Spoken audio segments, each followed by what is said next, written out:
Hello everybody, it's Paul Neeson with Torah Life Ministries, and it is time for this week's Torah portion. We are in the 22nd reading of this year's cycle. We are going to be reading Exodus 35:1 to 38:20. And basically this reading is almost recapping or going over what we discussed in the last several Torah portions. So you're going to hear a lot of things we already spoke about, and if you haven't, I encourage you to go back and look at those other teachings that we've done on the Torah portion.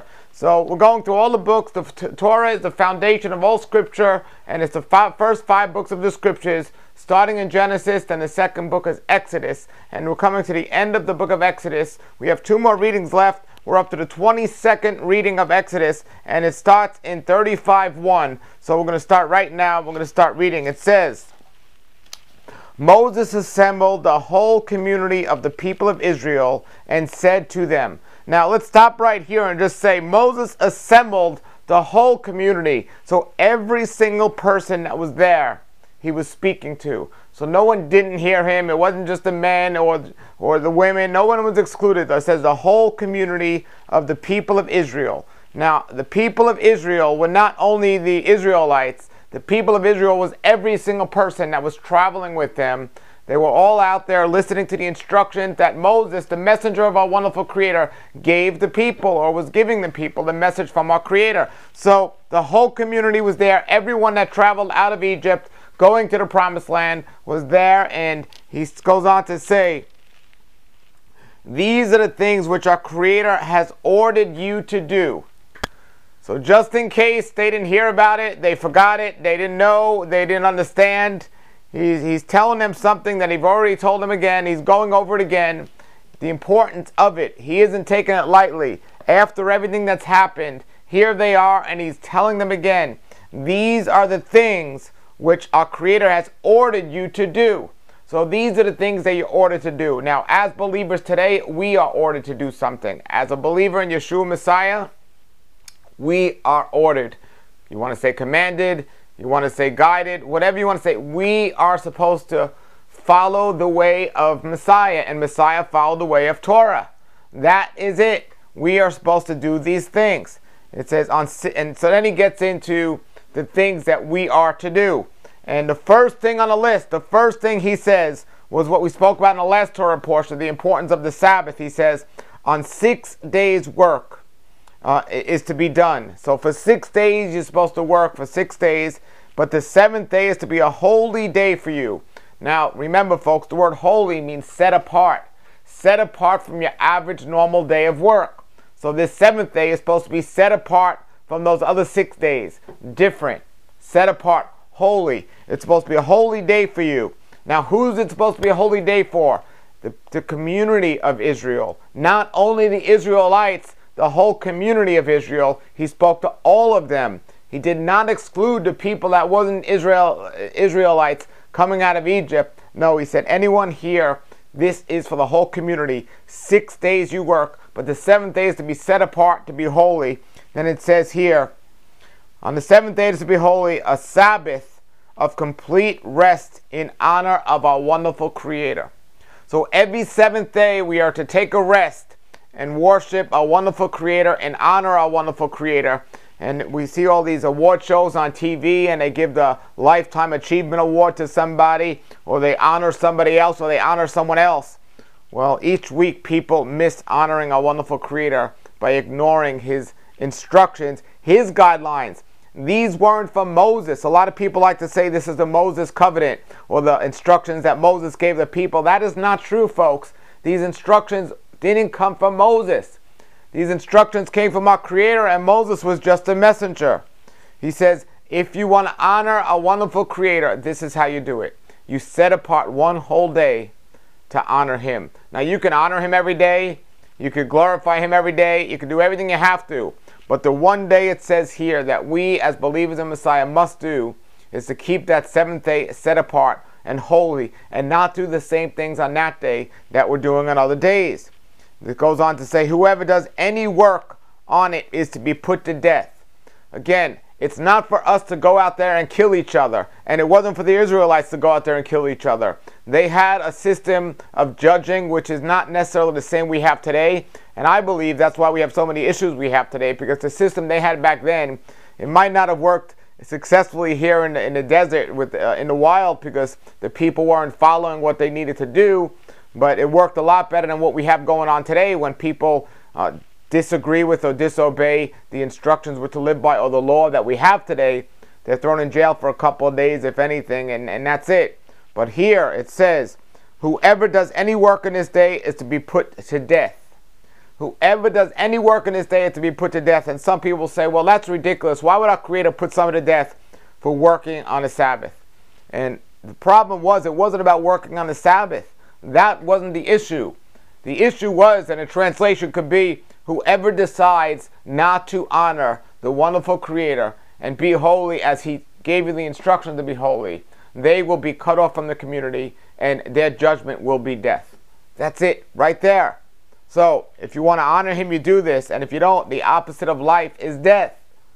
So it goes on to say, you are not to kindle a fire in any of your homes on Shabbat. Again, we have to look at the principle to all of this.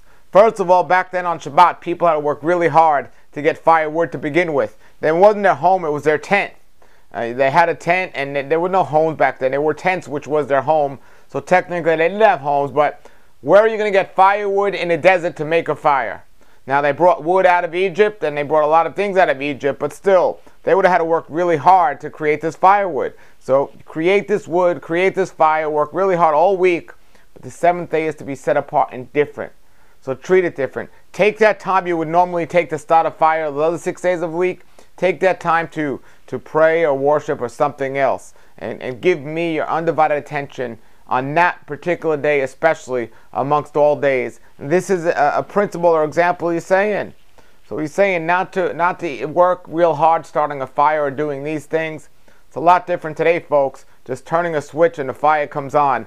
That doesn't take much work. And nobody has to work to do that. However, back then they had to work to start a fire.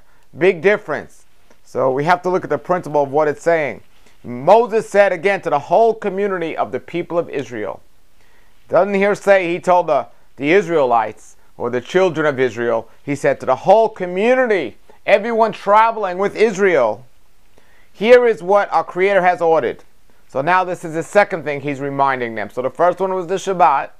And the second thing he's reminding them says, take up a collection for our wonderful Creator from among yourselves.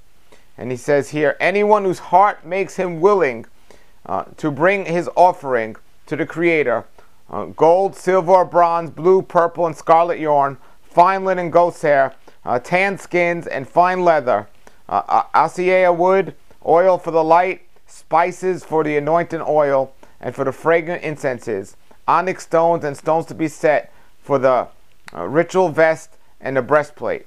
So he's saying anyone whose heart is stirred, those that weren't just doing it to follow what other people were doing. No, not those that were conforming to the standards of the community, but those that's heart led them to do it.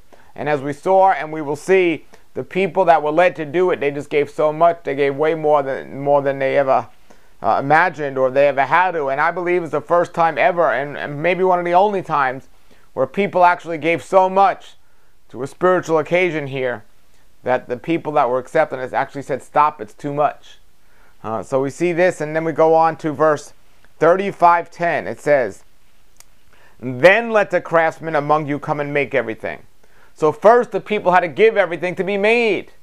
So the people had to give all these things that they were stirred to give. Then it says, then let all the craftsmen among you come and make everything that our Creator has ordered. Now again, it says all the craftsmen that our Creator has blessed to make these things. It says everything He has ordered, not some of the things, to make everything that He has ordered. So these things could have only begin to be made when they had enough material to make everything. He didn't say make what you can make now with what you got and then later more will come in. No. He said first give everything, and then when we get everything we can make everything. So then let the craftsmen among you come and make everything that our Creator has ordered. The tabernacle with its tents, covering, fasteners, planks, crossbars, posts, and sockets. So now we're getting into recapping what exactly was needed and what the craftsmen were to make and what they were to do.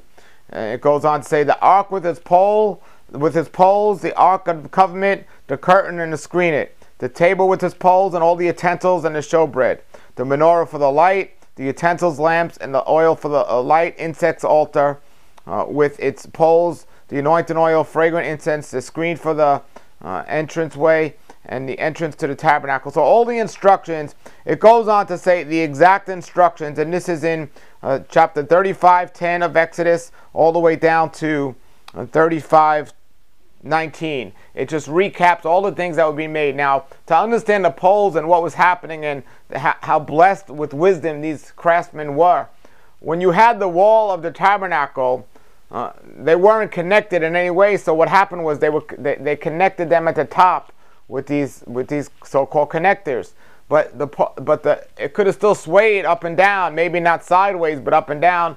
So they put sockets with poles through them, so the walls were sturdy. So the walls weren't going to fall down. It was just amazing wisdom in a time where they had such, even though they had a lot of resources to give, they certainly couldn't go to Home Depot and get whatever they wanted. So they were given, or they took whatever they had to take when they left Egypt. And here they were in the wilderness, and they made ways to build this solid tabernacle with everything our Creator had ordered. And our Creator wouldn't have ordered them to use something that they didn't have. That's another amazing thing people overlook. He gave them the instructions of what to make, and I believe He looked at what they had, what they took, and He provided what they needed, and then He said, make way with these things. He wouldn't have said, you're going to have to build this if they didn't have that there in the desert. He certainly wasn't going to send them back to Egypt to go get what they needed. So He said, this is what they took, and this is what I'm going to help them or use them to make what I need made with. And He does the same thing with us today. He provided everything we need to be successful according to His instructions and guidelines. He wouldn't ask us to do something if it wasn't possible to do. It might seem impossible in our eyes, but look, He provides. He provides, and then we're able to do all these things. So now let's go on to 35:20 of Exodus. In 35:20 of Exodus, it says again, then the whole community of the people of Israel. Now, this is the third time we see here in just the beginning of Exodus 35. It says, then the whole community of the people of Israel, so everyone withdrew from Moses' presence, and they came, everyone whose hearts stirred him, and everyone whose spirit made him willing.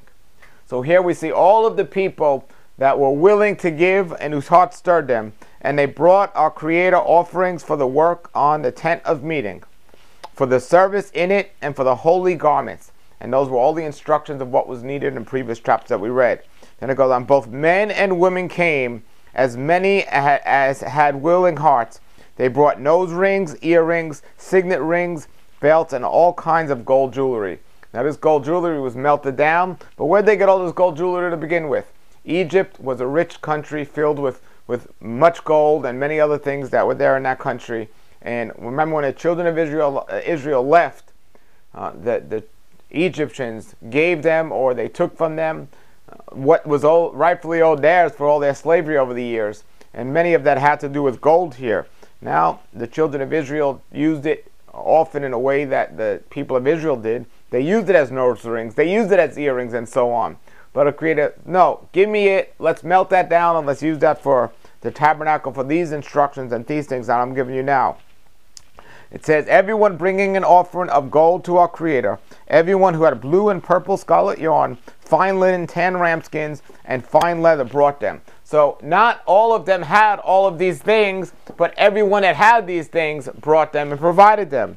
So it says, everyone contributing silver or bronze brought his offerings for a wonderful Creator, and everyone who had the acacia wood suitable for work of the work brought it. All the women who were skilled in spinning got to work and brought what they had spun, the blue and purple scarlet yarn and the fine linen. See, people had roles in those days, and people did certain things in those days. And it was the women that were making the clothes or using the wool and the linen to spin it and make these different things. So it says, all of the women who were skilled at spinning got to work. And who skilled them? Who blessed them? Well, Creator blessed these craftsmen and craftswomen to do what they had to do. And so it shows a little about the roles of people back then and what they were. It doesn't say any of the men. It says all the women who were skilled at doing the threads. Likewise, the women whose hearts stirred them to use their skill spun the goat's hair. The leaders brought onyx stones and stones to be set for the ritual vest and the breastplate, the spices and the oil for the light, for the anointing oil, for the fragrant incense.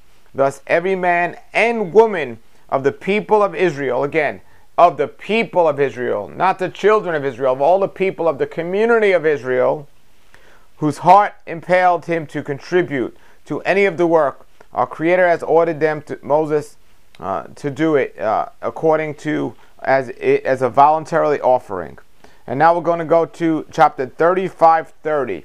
And in chapter 35:30 it says, Moses said to the people of Israel, see, our Creator has singled out Vayak'hel, the son of Uri, the son of Hur, in the tribe of Judah, and he has filled him with the spirit of our wonderful Creator, the set-apart spirit, with wisdom, understanding, and knowledge. So he's filled him with all this wisdom, understanding, and all this knowledge. And he said, concerning every kind of artistry. So everything that was to be done, everything was to be made, this man was skilled with it. It says, the master of design in gold, silver, bronze, cutting precious stones to be set, wood carving, and every other craft. It says our Creator has given him and Obalib, son of Askimech, from the tribe of Dan, the ability to teach their skills to others. So not only did they get this wonderful skill, but he also gave them the ability to teach so others can get these skills as well. And it says our Creator given them special skills, engravers, designers, embroiders in blue, purple, and scarlet thread, on fine linen, and weavers. The craftsmen excelled at what they were doing in the design of these things, in their work and their design. So this is what they were given. And then it says Vayak'hel and Obalib, along with the craftsmen whom our Creator has endowed with the wisdom and skill necessary to carry out the work needed for the sanctuary, are to do exactly according to everything our Creator has ordered.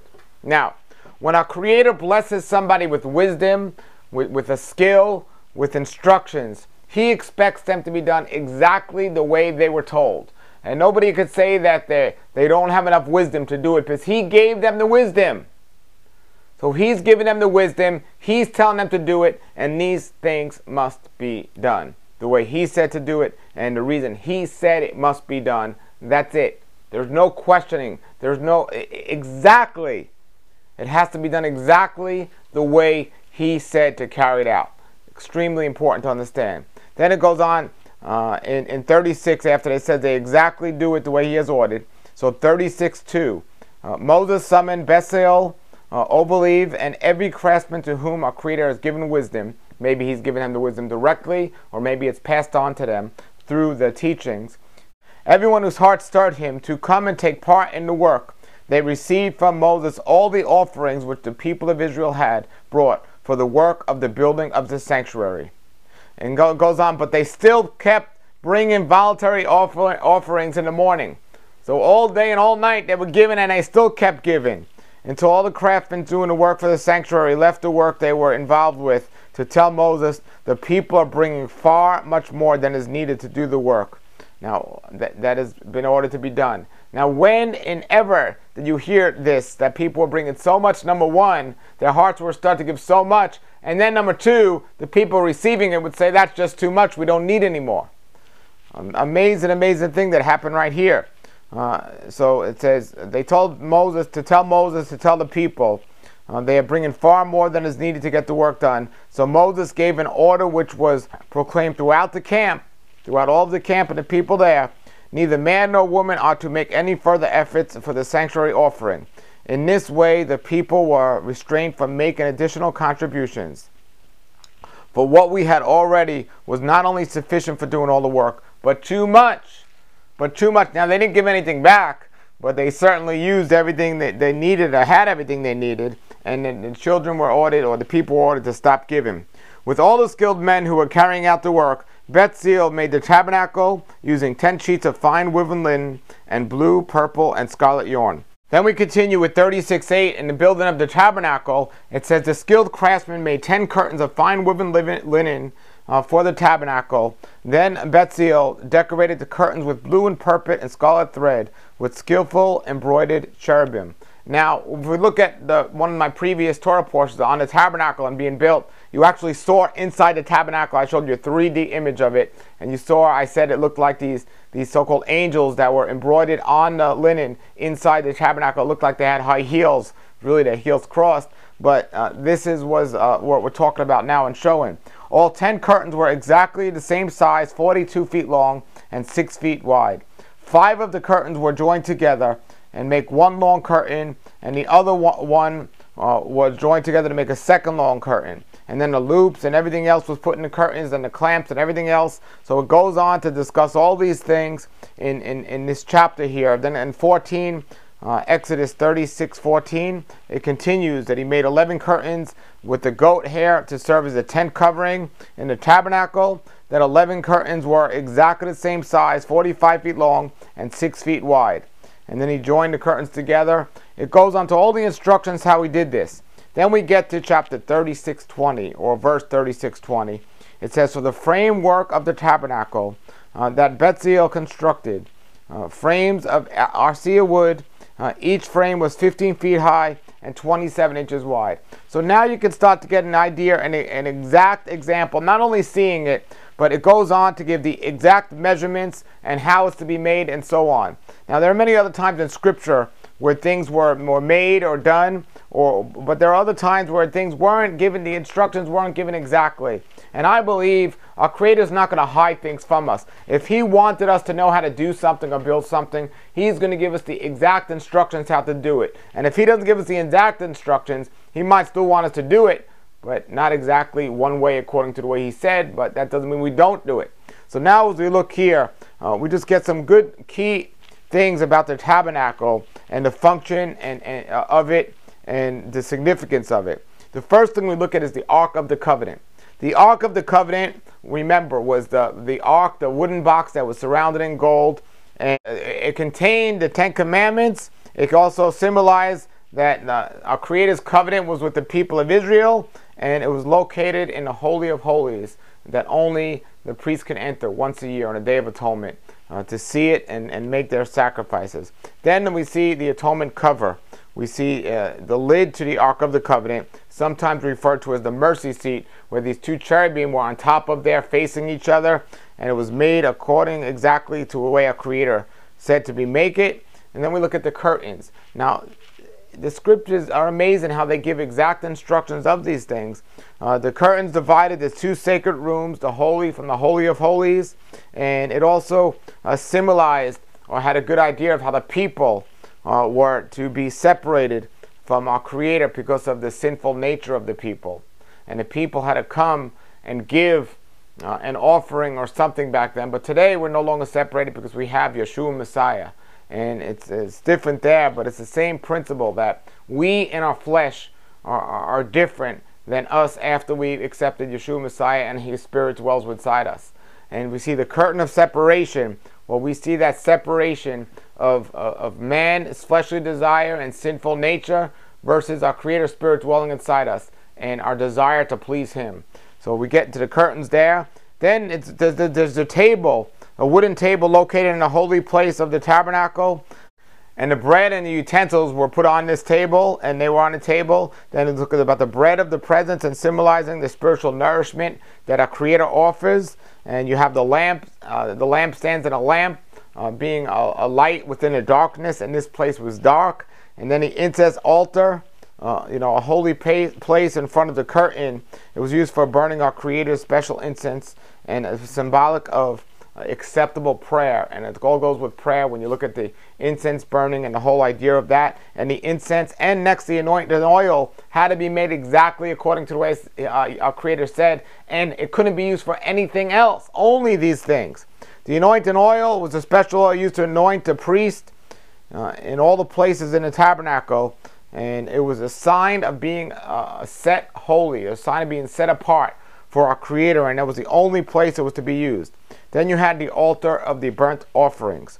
It was a bronze altar outside the tabernacle used for the sacrifices.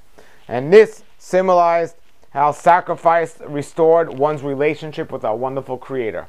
And this is exactly what we got going on. A sacrifice must be made for that relationship to truly be set apart and holy. And that's what Yeshua, our Messiah, had did for us.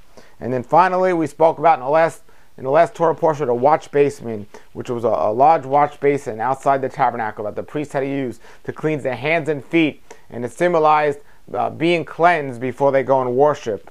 And you could say it's a spiritual cleansing, but it was even more than that. It was a physical, spiritual cleansing, and a principle that we must be our best to worship and give our Creator what we want to give Him. So we look at those, and then we go to the 37th chapter. And in the 37th chapter of Exodus, and we're getting towards the end of Exodus, we only have one more reading after this one. The 37th chapter of Exodus, it gets into the building of the Ark of the Covenant. And it starts talking about the Pacific Ark. And then in 37, it just goes down through, and it talks about building the Ark of the Covenant according to the instructions that were already given, following the exact instructions and guidelines, recapping, reiterating what was to be done. So first, Moses was given the instructions on how to do it, and here they were applying it, and Moses was telling them again, this is what must be done. Then in chapter 37 and 37:10, it talked about building the table and building the lampstand, which we discussed and we showed you in this 3D image. And we looked at all of this, and then building the incense altar. And we have all of these that were given. And then he says here in 37:29, it says that he made sacred anointing oil and the fragrant incense using the techniques of the skilled incense maker. So all of these people that were building these things according to the exact instructions that our Creator gave were skilled to get the job done. Folks, we are His skilled craftsmen today. And we have a job as well. And He wants us to follow His instructions exactly. The instructions and the job that needs to be done is to go and make disciples, is to go and proclaim the good news about Yeshua Messiah. And He has blessed us with everything we need to make that happen. These people didn't just get this amazing blessing and sit back and do nothing with it. No, these people put it to action, and we are to put that to action. As believers, we are to use that skill that He gave us, the word that He's given us, and everything He's anointed us with, and we are to go out there and share the good news and make disciples and teach others. If you are not doing that, you are not following the instructions that our Creator gave us here. Their tabernacle was a wonderful thing for that time, pointing to Yeshua. But it was also a wonderful thing pointing to how we are to obey and listen and respect our wonderful Creator and His important instructions for us. We need to understand that. And if we want to understand offerings and sacrifices, well, that's the great place to start here. Now we go to chapter 38, and we look at chapter 38. And remember, this week's reading going to 38:21. That's what we're going to. And chapter 38, we look at building the altar of the burnt offering. And that's what it talks about here. So it goes on in 38:1 to say, next, Vayak'hel used arsia wood to construct the square altar of the burnt offering, and it was 7.5 feet wide by 7.5 feet long and 4.5 feet high. He made the horns for each of it on its four corners, and the horns of the altar were all in one piece. He overlaid the altar with bronze.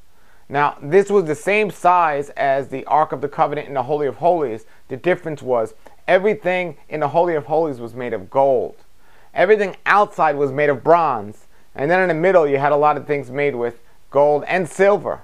And we see here the progression as you got closer to the Holy of Holies, the progression of the valuable metals that were used, and the idea that's given here.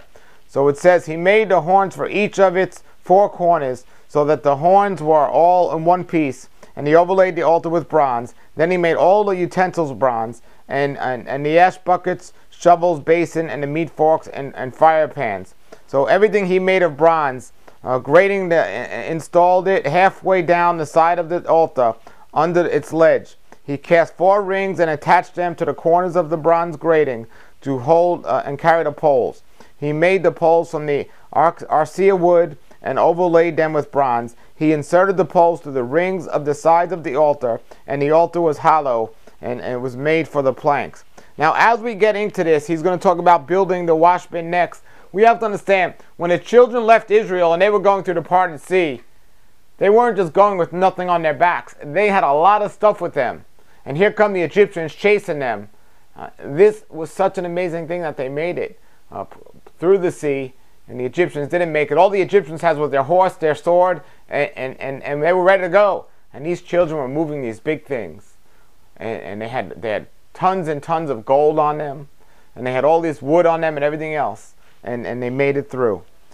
Then look at the building a courtyard, and the courtyard was a wonderful place to understand about getting and preparing yourself outside their tabernacle to go into the Holy of Holies. Folks, we have to understand these scriptures and these stories that we're reading here. We can't just do what the average person does and skip over them because they might be too complicated or something else. No, the scriptures give an amazing example of what we are to do in his life and how we are to apply the things in our life to glorify a wonderful Creator. We are to follow his instructions exactly so we can be blessed exactly. And that's what he wants us to do. He says he has a plan for us, and his will for us is to give us a future and a hope. And if we follow his instructions exactly the way he says, guess what? We're going to have a future and a hope. And it's my prayer that you would take this seriously and make that happen. Now, we're going to end this week's reading here. That's this week's Torah portion, and we'll continue with the next Torah portion. If you have any questions or comments, post them below the video. But this is Paul Neeson with Torah Life Ministries saying Shabbat Shalom, and pass this along to anyone that might be interested. And then in the next reading is the last reading in the book of Exodus, and then we'll continue with the next book. So Shalom Shalom, and have a great day. Come out of the world, oh my people, seek the truth, avoid the evil, learn Yahweh's ways, Torah Life Ministries. Come out of the world,